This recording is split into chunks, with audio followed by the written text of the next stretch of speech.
this is some questions on the shorter note on Anicca. So it in the second paragraph, it gives us sutta quotes, just giving the basic characteristics of a determined thing, which are, I'll read the English translation. Arising is manifest, disappearance is manifest, change while standing is manifest.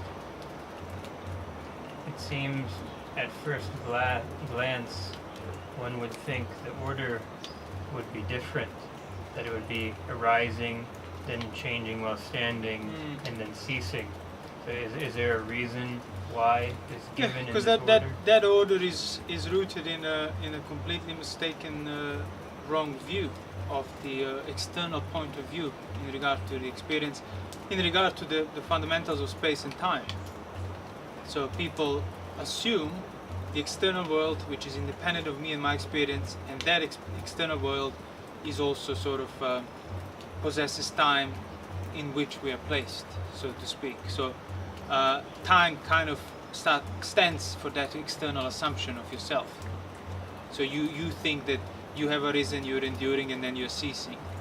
But that requires an external reference point to see that kind of flow, which is actually impossible to see internally because you can't step outside of yourself. You can have that notion of a flow, of a flux, in regard to external things around you, in regard to objects of your senses, but you cannot have that kind of reference point in regard to your own senses. So that's why it can only be described and seen internally, phenomenologically, which is how the Buddha described it. Arising is manifest, or disappearing is manifest, or changing while standing is manifest. Because if you look at the nature of arising, it's like fading in, which means there is no first point before which thing wasn't and then it is. Like you caught the moment where it appeared. That's impossible. That can only be done in an external manner. But when you're trying to apply it to your own situation and the senses, the sense basis, you cannot see it like that. So then if you look at it, you see they're either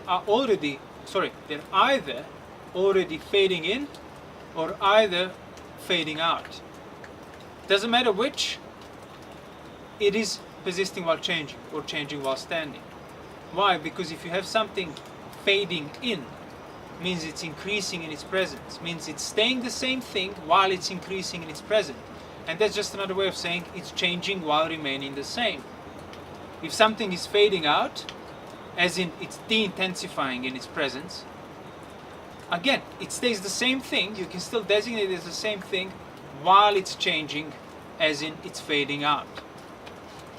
So whether it's arising or changing, you can say it's persisting whether it's arising or disappearing, you can say that it's persisting while changing, just in a different direction.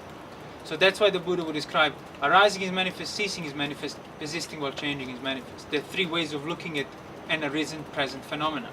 Either intensifying, de-intensifying, which is either way to see it as changing while remaining the same.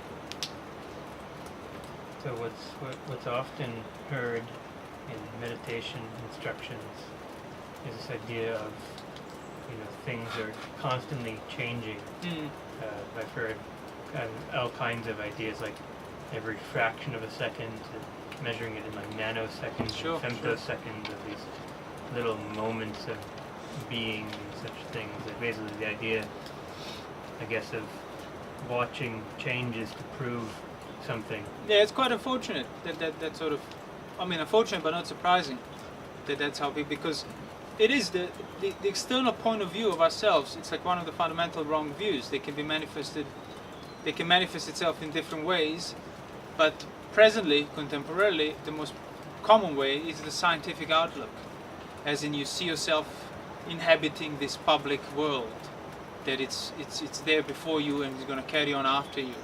But any notions of the world that you can have, it's based on your experience as a whole, on your sense basis. Thus, you having a view that it's independent of that, because of which that view is there in the first place, that's why it's a wrong view.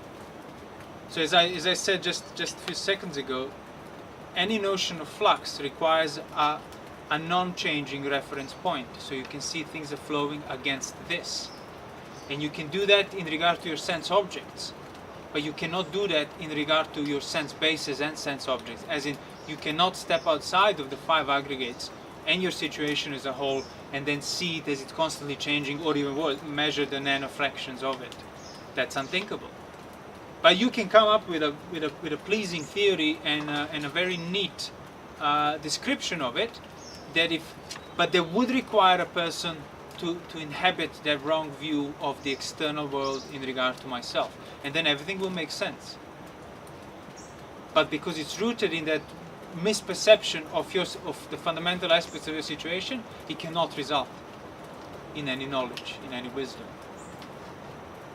He writes shortly after that these 3 characteristics of the determined, or characteristics whereby what is determined may be known as such, precisely indicate the fundamental structure in virtue of which things are things, in virtue of which, that is to say, things are distinct one from another. It is also in virtue of this structure that all experience, including the arahants, is intentional or teleological, i.e. that things are significant. They point to other possible things. It's not exactly clear what is meant when he's saying, obviously we can say the thing is the same thing because we can see that it's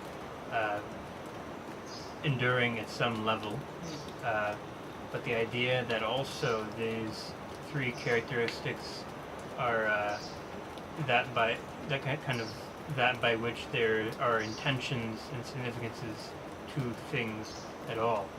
Like how do we say that seeing a thing enduring or fading in, fading out refers to intentionality in any way? Well, it's based on it, because changing while remaining the same requires at least 2 different levels of that generality. Requires a certain sameness, while within that, so simultaneously present to that sameness, that thing is changing. Until has changed to such a degree that then abruptly you just see now it's a different thing present there, as in your experience has changed. So that in itself, it's already intentional.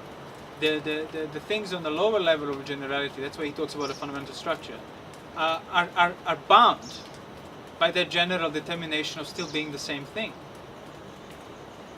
When that changes to a greater degree, and that determination ceases.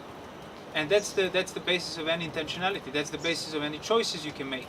The possibilities that are implied in the given experience as a whole are within that experience as a whole, and in return they actually determine that experience as a whole for what you know it, how you know it.